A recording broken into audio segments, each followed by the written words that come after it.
Hello everyone, welcome back to my channel. This is me, Dr. Sadaf Amreen, and this is the lecture series of Immunohematology, Blood Banking Technique, and the Transfusion Medicine.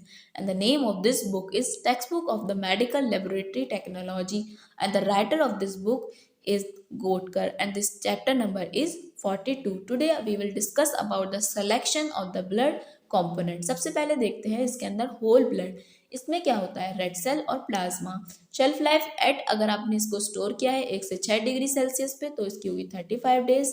जिसमें अगर आपने कॉन्टिकोगुलेंट CPD-A1 इस्तेमाल किया है, इसकी अगर shelf life 21 दिन होगी. वो कब होगी, जब आपने इसके अंदर एंटीकोगुलेंट CPD, ACD या CP2D इस्तेमाल किया. The platelets and the granulocytes present in the whole blood cell are not active after 24 से 48 hours storage at 1 to 6 degree Celsius. ये बोल रहे हैं जो प्लेटलेट्स हैं, ग्रेनुलोसाइट्स हैं, वो फंक्शनल नहीं होते 24 से 48 घंटे स्टोर करने के बाद 1 से 6 डिग्री सेल्सियस पे. इनको क्या है, require immediate separation after the blood collection. यानी आपने प्लेटलेट या फिर ग्रेनुलोसाइट सेपरेट करने हैं तो आपने इमीडिएटली ब्लड कलेक्शन के बाद इन्हें सेपरेट करना है. Specific storage condition for the storage to maintain their viability and function. और इनकी स्पेसिफिक स्टोरेज कंडीशन है ताकि उनकी मेंटेन रहे viability and the function. There is progressively loss of the labile coagulation factor 5 and the factor 8 when blood is stored 1 to 6 degree centre. ये कह रहे हैं प्रोग्रेसिवली लॉस होने लगता है कोगुलेशन फैक्टर 5 और 8 का जब ब्लड स्टोर किया जाता है 1 से 6 डिग्री सेल्सियस. नीचे दे रखा है एक note. The major indication for the whole blood is replacement of the oxygen carrying capacity and maintenance of the intravascular volume in case of massive hemorrhage that is greater than 150 ml per minute. When there is 40 to 50% loss of blood volume and impending hemorrhagic shock. Whole blood should not be given used in the patient with the chronic anemia. whole blood को आपने नहीं इस्तेमाल करना है उन लोगों के अंदर जिनके अंदर क्रोनिक एनीमिया है या फिर नॉर्मल ब्लड वॉल्यूम है. ठीक है, क्योंकि वॉल्यूम ओवरलोड की वजह से क्या हो सकता है, पेशेंट के अंदर पल्मोनरी एडिमा भी हो सकता है. Immediate effect of 1 unit whole blood transfusion in an adult increase the haematocrit from the 1 to 3%. यानी 1 यूनिट अगर आपने ब्लड ट्रांसफ्यूज किया है होल ब्लड तो उससे क्या होगा, हेमाटोक्रिट लेवल बढ़ जाएगा 1 से 3%. ए पोटेंशियल डिसएडवांटेज क्या है होल ब्लड ट्रांसफ्यूज करने के एक्यूट इमरजेंसी के अंदर, it should B ABO group specific होना चाहिए. रेड ब्लड सेल के लिए इन्होंने लिखा है when red blood cell are separated the plasma is removed and then replace with the additive solution containing. इसमें क्या करते हैं, अगर आपने जब रेड ब्लड को सेपरेट किया तो उसमें से प्लाज्मा को रिमूव कर दिया जाता है. उसमें एक एडिटिव डाला जाता है जिसमें एडेनिन हो, सलाइन हो, ग्लूकोज हो, मैनिटेओल हो और कुछ केसेस के अंदर या फिर CPT एंटीकोगुलेंट हो. रेशियो क्या होना चाहिए, रेड सेल साथ में उसके एडिटिव सोल्यूशन का 90:10. यानी 90% जो होगा RBCs रेड सेल होंगे और 10% उसके अंदर एडिटिव होगा. The indication for the transfusion of the packed red blood cell is to increase the oxygen carrying capacity of the blood. क्यों, क्या इंडिकेशन होता है, कब पैक रेड ब्लड सेल को ट्रांसफ्यूज किया जाता है, जब हमें इंक्रीज करनी होती है oxygen carrying capacity of the blood in case of acute या फिर क्रोनिक एनीमिक पेशेंट के अंदर who are at the risk of end organ damage, जैसे कि sub critical coronary atherosclerosis. In case of patient who are bleeding, अगर कोई patient ऐसा है जिसके अंदर ब्लीडिंग हो रही है, 15 से 30% ब्लड लॉस हो चुका है, RBC transfusion should be consider. उनके अंदर क्या किया जाएगा, RBC का ट्रांसफ्यूजन कंसीडर किया जाएगा. Leukocyte reduce red blood cell. With reference to the FDA definition, a cellular blood component is leukocyte reduced.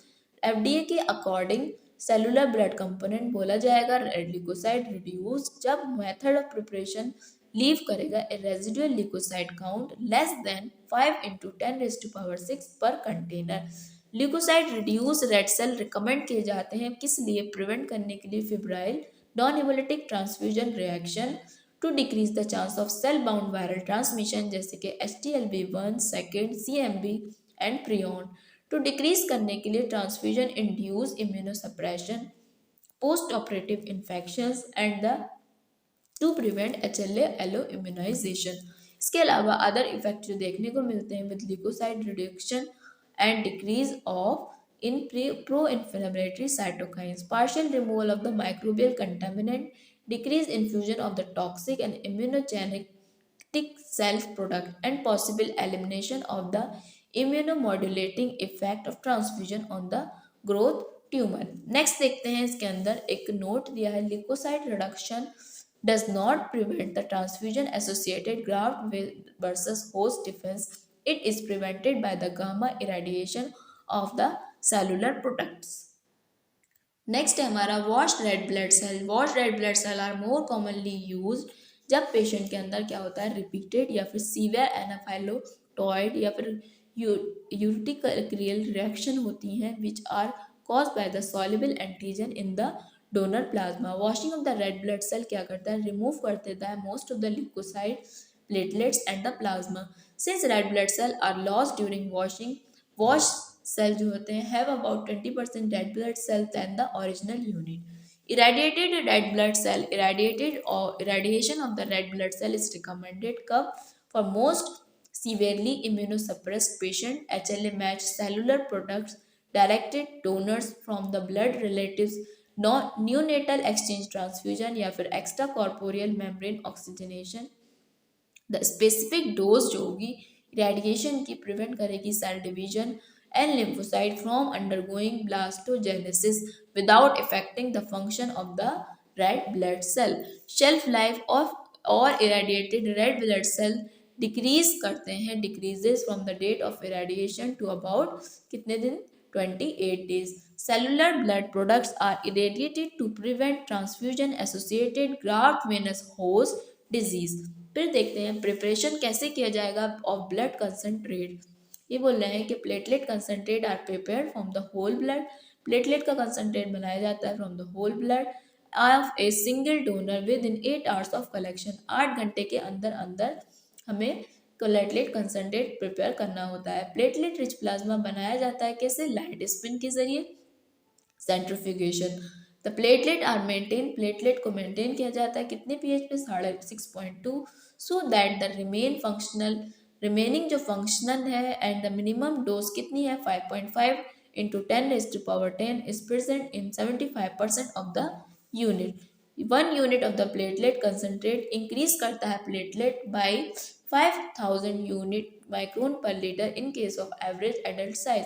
अगर आप एक यूनिट प्लेटलेट कंसनट्रेट देते हैं किसी को पेशेंट को लगाते हैं तो उससे कितना प्लेटलेट काउंट बढ़ता है 5000 माइक्रोन पर लीटर बढ़ता है on an average adult size पे।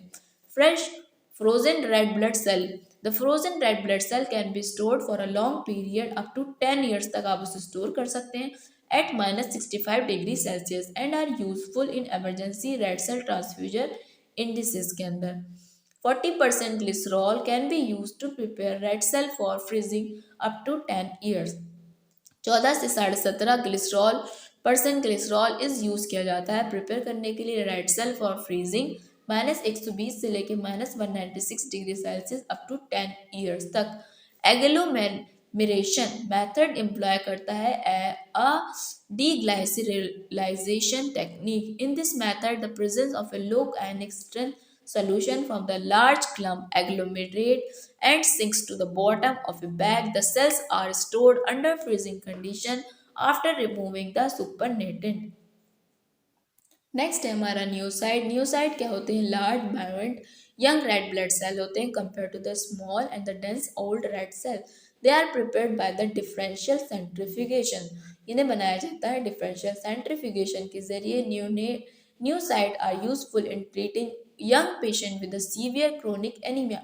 अगर कोई यंग पेशेंट है जिसके अंदर सीवियर क्रोनिक एनीमिया है तो उसके अंदर हम इस्तेमाल करते हैं न्यूसाइड का। For example due to thalassaemia neocyte can also be use for the adult who require repeated transfusion. इसे हम एडल्ट में उनमें इस्तेमाल कर सकते हैं जिन्हें बार बार ट्रांसफ्यूजन की ज़रूरत पड़ती है। The main goal of neocyte transfusion क्या फ़ायदा है मेन गोल क्या है न्यूसाइड को ट्रांसफ्यूज करने से। इससे क्या होगा प्रिवेंट करेगा iron overload due to their 90-day life span क्योंकि इसका 90-day लाइफ स्पैन है compare to the 60-day life span of the conventional red blood cell. नीचे इन्होंने एक नोट दिया है हर एक ml जो होता है रेड सेल का कंटेन करता है about 1 milligram iron, can be deposit in the tissue and cause हीमोसिड्रोसिस। वो जाकर टिश्यू में डिपॉजिट हो सकता है जिससे हीमोसिड्रोसिस होती है। When large number of conventional iron red cells, अगर जब large number conventional red cell को ट्रांसफ्यूज किया जाएगा। बोल रहे हैं rejuvenation of liquid stored erythrocyte. Stored red cells in liquid state show करता है फॉलोइंग सिग्निफिकेंट चेंजेस। क्या होता है इसके अंदर? डिक्रीज हो जाता है 2,3-BPG लेवल आफ्टर 10 days।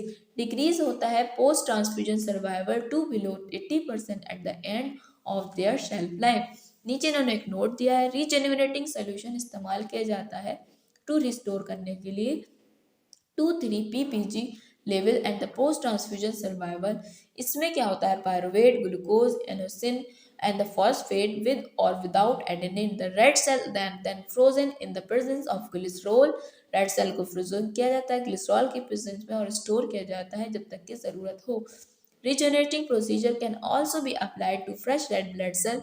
किस लिए? टू इंक्रीज करने के लिए 2,3-BPG level to about 160% of normal. Platelet concentrate का इस्तेमाल क्या है? Use of platelet concentrates. Platelet concentrate prepared from the whole blood of a single donor within 8 hours of collection by the centrifugation is used to prepare। किस लिए इस्तेमाल किया जाता है? Platelet rich plasma. Platelet rich plasma transfer किया जाता है sterile bag में and the plasma is given a heavy spin. अब उसके अंदर एक हैवी स्पिन दिया जाता है क्या कि उससे हमें प्लेटलेट पुअर प्लाज्मा मिले। The platelet are maintain at about, platelet की पीएच कितनी होनी चाहिए? 6.2 पीएच होनी चाहिए विच इज नेसेसरी। क्यों? टू मेंटेन करने के लिए platelet function and their concentration is maintain about 5.5 into 10⁻10 in 75% of unit tested. Importance क्या है ट्रांसफ्यूजन ऑफ द प्लेटलेट्स की? अगर सीवियर थ्रोम्बोसाइटोपेनिया है, जैसे प्लेटलेट आपके 5,000 से 10,000, 5,000 से लेकर 10,000 तक कम है, इसकी वजह से क्या हो सकती है? स्पॉन्टेनियसली ब्लीडिंग हो सकती है। Similarly platelet dysfunction is characterise, अगर प्लेटलेट डिसफंक्शन होगा तो उसे हम कैसे करेक्टराइज करेंगे? स्लो डिफ्यूज ऊजिंग होगी from the venipuncture at the surgical site. बहुत ही हल्के हले की ब्लीडिंग होगी वेनिपंचर से या फिर सर्जिकल साइट से, या जिंजीवाइटल ब्लीडिंग होगी, कंजक्टाइवल हेमरेज होगा, हेमेचूरिया होगा, पिटाइकी होगी, एकमोसिस होगी। Platelet are useful for the primary haemostasis plug formation to stop the bleeding. इसीलिए प्लेटलेट ट्रांसफ्यूजन यूजफुल होता है किन कंडीशन के अंदर? ब्लीडिंग पेशेंट इन सर्जरी और the trauma cases with very low platelet count. Correct severe thrombocytopenia particularly for patient जिनके अंदर leukaemia है, लिम्फोमा है, undergoing high dose myeloablative chemotherapy. Bleeding patient जिनके अंदर थ्रोम्बोसाइटोपैथी है, क्वालिटेटिव एबनॉर्मल प्लेटलेट डिसफंक्शन है, although platelet count is normal. नीचे एक नोट दिया है, paediatric patient should receive platelet containing plasma ABO compatible with the baby red cell. अगर paediatric patient में आप प्लेटलेट दे रहे हैं तो उसके अंदर ABO प्लाज्मा होना चाहिए, कंपैटिबल होना चाहिए बेबी के रेड सेल से due to their small blood volumes की वजह से। RH antigen are not found on the platelet. RH antigen नहीं होता प्लेटलेट्स पे since platelet concentrate contains some red cell। RH negative platelets are given to the RH negative female। ये बोल रहे हैं कि प्लेटलेट्स पे क्योंकि RH एंटीजन नहीं प्रेजेंट होता इसलिए RH नेगेटिव की जो प्लेटलेट्स हो वो RH नेगेटिव फीमेल को ही देनी चाहिए ऑफ चाइल्ड बियरिंग एज और younger. Refractiveness of a platelet transfusion is defined as the post-transfusion corrected count increment less than 7,500 measured at 10 times to 1 hour after transfusion of an adequate platelet dose in two sequential occasions। CCI is equal to post-transfusion increment per microliter into body surface m square per platelet transfusion into 10 raised to power 11। Refractiveness to platelet transfusion result in inadequate response to platelet transfusion at 10 to 60 minutes। The most common cause of refractiveness to platelet transfusion क्या होता है? Is the presence of non-immune clinical factor, जिससे क्या होगा? Accelerate होगा platelet consumption, जैसे कि bone marrow transplantation है, सेप्सिस है, इन्फेक्शन है, disseminated intravascular coagulation therapy coagulation है, थेरेपी विद सर्टेन ड्रग जैसे कि amphotericin B etcetera. The presence of the leukocyte की वजह से क्या होगा, राइज हो जाएगा alloimmunisation leading to refractoriness to platelet transfusion. The removal of the most of the lymphocyte that contaminate platelet concentrate significantly decrease करता है alloimmunisation को एंड रिफ्रैक्टिवनेस को to platelet transfusion result. Use of leukocyte to the use of leukocyte reduction filters get rid of 99.9% leukocyte। Next आता है हमारा fresh frozen plasma। fresh frozen plasma is mainly employed to stop bleeding episode। किस लिए इस्तेमाल किया जाता है, stop करने के लिए bleeding episode जो कि deficiency of factor 1 factor 5 factor 11 factor 13 की वजह से हो रहे हैं। एंटीप्लाज्मिन और थ्रोम्बोसिस इन प्रोटीन सी और प्रोटीन एस डेफिशिएंसी की वजह से।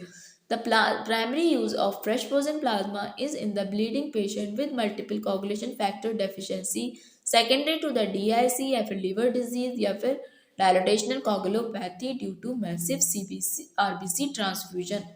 नेक्स्ट दे रखा है fresh frozen plasma is prepared किया जाता है सेंट्रीफ्यूज करके होल ब्लड को and it should be frozen at -18 degree Celsius और colder within 8 hours of collection. अगर आपने फ्रेश फ्रोजन प्लाज्मा हासिल करना है तो आपने होल ब्लड को सेंट्रीफ्यूज करना है और उसे क्या करना है, फ्रीज करना है -18 डिग्री सेल्सियस या उससे भी cool with in 8 hours of collection के अंदर अंदर आप उसे हासिल करेंगे।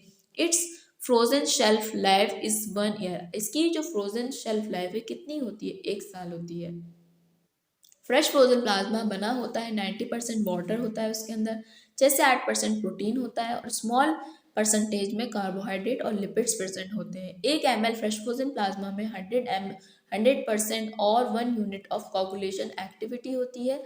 Fresh frozen plasma should be thrown at 37 degree Celsius with a constant anti agitation and transfuse within 24 hours. Solvent और डिटर्जेंट ट्रीटेड प्लाज्मा क्या होता है, इस तरीके का प्लाज्मा प्रोडक्ट जो होता है रिकमेंड किया जाता है for the treatment of patient जिनके अंदर कोई एक्वायर्ड डेफिशिएंसी होती है ऑफ मल्टीपल कोगुलेशन फैक्टर्स की। Treatment of the plasma is perform by using the solvent tri phosphate and the detergent Triton X into X 1000। By this treatment lipid coated viruses जो होते हैं जैसे कि HIV-1, 2, HTLV-1, HTLV-2, hepatitis B, hepatitis C, CMV, EBV, however HIV and the parvovirus B19 वो eliminate नहीं होते हैं। The solvent and the detergent are removed by the severe phase reverse phase column chromatography. Solvent और detergent को remove किया जाता है किसके जरिए, रिवर्स फेज कॉलम क्रोमेटोग्राफी के जरिए। The plasma is then sterile filtered use किया जाता है जिसके अंदर 0.22 micrometers filter and aseptically transfer किया जाता है इनटू द स्टेराइल बैग और स्टोर किया जाता है in the freezing compartment of the refrigerator. Expiration date is 1 year from the manufacturing when store, जब उसे आप स्टोर करेंगे -18 डिग्री सेल्सियस पे। It should be use as soon as thrown. Each product is label with the ABO group. Donor rested fresh frozen plasma, ये जो product होता है वो प्रिपेयर किया जाता है होल ब्लड डोनेशन से and the unit in is placed in quarantine। it is released when the donor is rested at least 112 दिन। ये रिलीज होता है जब कोई डोनर रेस्ट करता है लगभग 112 दिन के लिए after donation of this unit. If all viral markers are negative, के जब सारे मार्कर्स जो है निगेटिव आते हैं, रेस्टिंग एंड क्वारंटाइन मिनिमाइज कर देता है risk of associated with the viral transmission due to donation during the infection seronegative window period. Shelf life कितनी होगी, पर मंथ होगी from the date of donation से एंड इसे स्टोर करना है -18 पे and 1 day at 1 degree after thaw. Cryoprecipitate anti haemophilic factor. Cryoprecipitate prepare किया जाता है from 1 unit of the whole blood. इसमें 80 यूनिट होते हैं factor 13 about 50% of the factor VWF in the original whole blood unit about 250 milligram fibrinogen। 25% factor इसमें 13 present होता है in the original unit and significant fibronectin activity. नीचे एक note दिया है, फिब्रोनेक्टिन एक्ट करता है एक ऑक्सीजन की तरह क्योंकि ये कोट कर लेता है बैक्टीरिया को और उसे क्या करता है, ईजियर बनाता है to phagocyte by the macrophages. Fibronectin decrease करता है in traumatic shock as well as in burn patient के अंदर। फिब्रोनेक्टिन रिप्लेनिशमेंट यूजिंग क्रायोप्रेसिपिटेट में help to reverse septicaemia in these patient. Cryoprecipitate prepared किया जाता है by overnight throwing a unit of fresh frozen plasma at 1 degree Celsius to 6 degrees Celsius. This plasma is centrifuged and supernatant plasma is removed by centrifuge by leaving 10 to 15 ml plasma with white precipitate, cryoprecipitate. This can be refrigerated at minus 18 degrees Celsius for 1 year. It is thawed at 37 degrees Celsius and stored at 1 degree Celsius to 6 degree Celsius up to 6 hour prior to use. Major use जो है cryoprecipitate का क्या होता है, इस्तेमाल किया जाता है for severe von Willebrand disease के लिए। It is also use for fibrinogen active deficiency के लिए एंड फैक्टर 13 की डेफिशिएंसी के लिए and uraemic bleeding unresponsive to dialysis. Granulocyte concentrate, granulocyte concentrate transfusion जो होता है प्रोवाइड किया जाता है टू सीवियरली ग्रेन्युलोसाइटोपेनिक पेशेंट के अंदर जो सफ़र कर रहे होते हैं from persistent fever documented infection that is unresponsive to the treatment at least 48 hours. At least 1.1 into 10 raised to power 10 granulocyte are prepared by the apheresis from a single donor and इसको product को must be RBC cross match करना चाहिए due to the usual 5 से 10% RBCs red blood cell contamination की वजह से। तो आज मैंने आपसे बात करी डिफरेंट ब्लड कंपोनेंट जो कि प्रिपेयर्ड होते हैं ब्लड से और उनका क्या इस्तेमाल होता है, कैसे प्रिपेयर किया जाता है उन्हें और किस किन चीज़ों में किन किन कंडीशन में उनको इस्तेमाल किया जाता है। अगर ये मेरा वीडियो आपको अच्छा लगा तो मेरे वीडियो को लाइक करें और मेरे चैनल को सब्सक्राइब करें। फिर मिलते हैं आपसे नेक्स्ट वीडियो के अंदर जिसके अंदर हम बात करेंगे यूज़ ऑफ ब्लड डेरिवेटिव्स। जब तक के लिए thank you so much for watching my video and supporting me.